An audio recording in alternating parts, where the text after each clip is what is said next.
Allahu Allahu Allahu Allah. Ya kan gitu. Sampai ada orang subhanallah menjadikan harta ini sebagai tuhannya.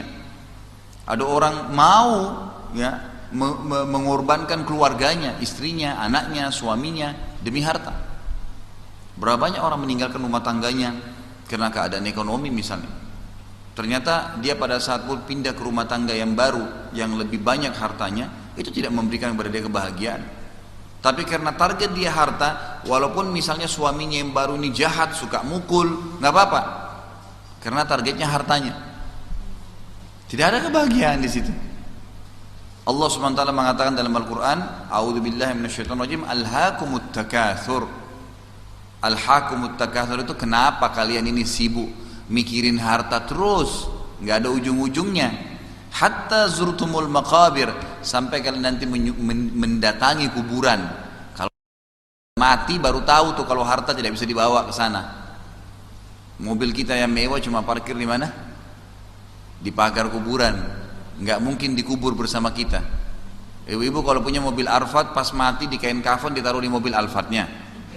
Nggak mungkin. Pasti mobil Alphardnya cuma sampai di pagar kuburan, setelah itu jadi warisan pulang.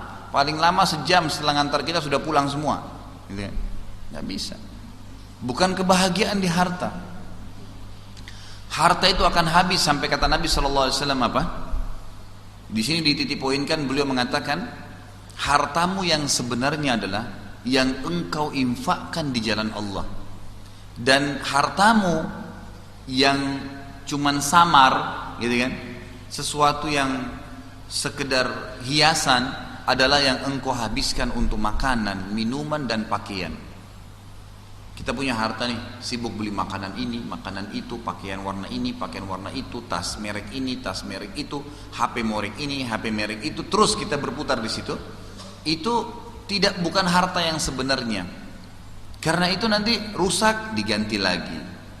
Habis ya, bangkrut usahanya, coba usaha baru lagi. Tidak pernah ada ujungnya. Tapi sesuatu yang kita infakkan di jalan Allah lain. Kalau kita infakkan di jalan Allah, maka kita akan lihat ya, bagaimana itu akan terus bertambah.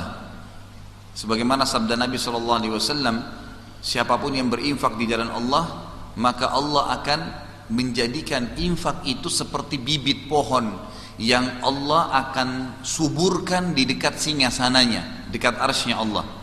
Dia akan terus tumbuh infak itu di jalan Allah sampai setiap ranting memiliki setiap dahan pohon itu memiliki 100 ranting yang memiliki lagi 100 cabang, biji-biji yang akan berbuah, yang akan berbunga, gitu kan. Seperti terus tumbuh ya, sampai nanti orang itu bertemu dengan Allah yang dia infakkan 100 ribu, dia temukan mungkin 100 juta atau mungkin 100 miliar jumlahnya pahalanya, seperti itu. Itu yang sebenarnya harta yang kita milikin. Makanya kebahagiaan bukan dengan harta. Nabi SAW waktu didatangin pada saat beliau lagi tidur, kemudian di sisi kanan beliau itu penuh dengan tanah. Umar bin Khattab masuk ke rumahnya sambil berkata, "Ya Rasulullah, Raja Persia dan Raja Romawi, mereka semua lagi duduk di dipan-dipan yang empuk, dikipas oleh dayang-dayang ya, yang memiliki dikipas oleh dayang-dayang, gitu kan, sehingga mereka tidak kepanasan. Sementara anda Nabi dan Raja kami tidur di tanah seperti ini." Maka kata Nabi SAW, beliau duduk lalu berkata, "Wahai Ibnu Khattab," wahai anaknya Khattab, maksudnya Umar bin Khattab ya, "Wahai Ibnu Khattab, apakah kau ragu dengan apa yang Allah janjikan untuk kita di akhirat? Sesungguhnya kita memiliki semua fasilitas di akhirat dan mereka orang kafir memilikinya di dunia. Dunia sebentar, semua akan berlalu." Jadi harta ini bukan hal yang jadi target. Kita jadi target mau kejar uang 1 miliar. Begitu sudah masuk dari rekening kita, yang kita lihat tulisan 1 dengan 00-nya, gitu kan. Kalau kita meninggal semenit kemudian, sejam kemudian, habis sudah. Nggak ada sesuatu yang bisa diapa-apain. Kalaupun kita taruh di rumah kita 1 miliar, banyak tumpuk-tumpuk kertas. Kertas itu yang punya nilai kan memang karena memang dibuat punya nilai, gitu ya. Kalau sampai la qadarullah terbakar, dan dimakan tikus atau apalah hal-hal yang kadang tidak masuk di akal manusia, Orang kalau jadikan sebagai target, dia bisa mati tuh melihat kejadian itu. Tapi kalau orang tidak jadikan itu sebagai target, bukan itu targetnya, maka tentu. Karena dia gantungkan kebahagiaan ada di harta. Kebahagiaan itu ada di keturunan tadi misalnya.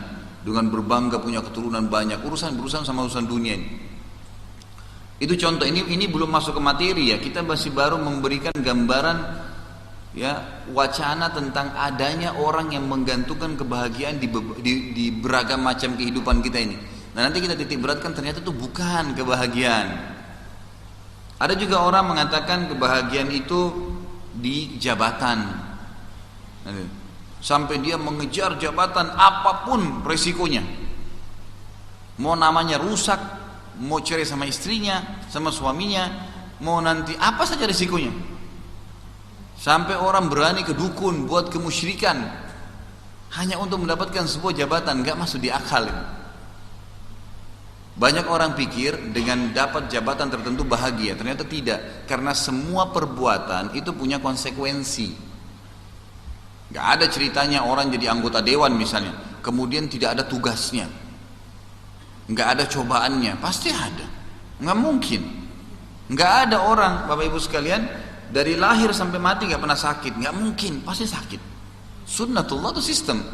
Ada sedih, ada senang, ada muda, ada tua, kaya, ada miskin, ada sukses, ada gagal.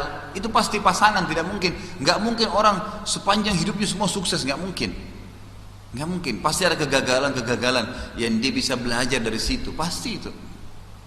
Memang sudah begitu. Nabi SAW, kata para ulama, kehidupan Nabi SAW di Madinah itu adalah contoh yang paling besar bagi setiap muslim. Di zaman Nabi SAW ada sahabat yang mencuri, dipotong tangannya. Ada sahabat yang berzina, ya dihukum, dirajam. Ada sahabat yang dicambuk.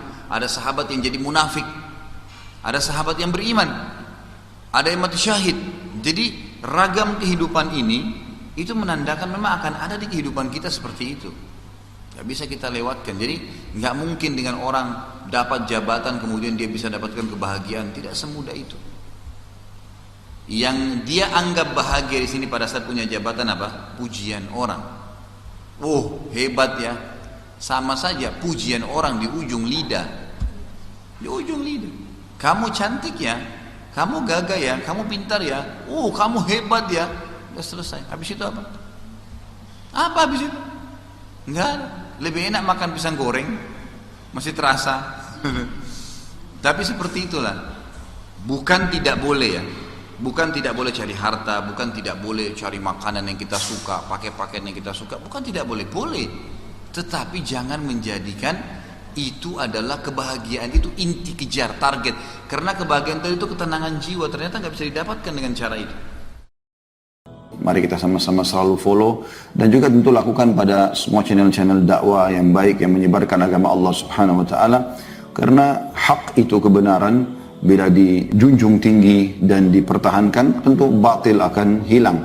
Namun kalau kita tidak bekerja sama dalam mendukung kebenaran, maka otomatis kebatilan akan merajalela.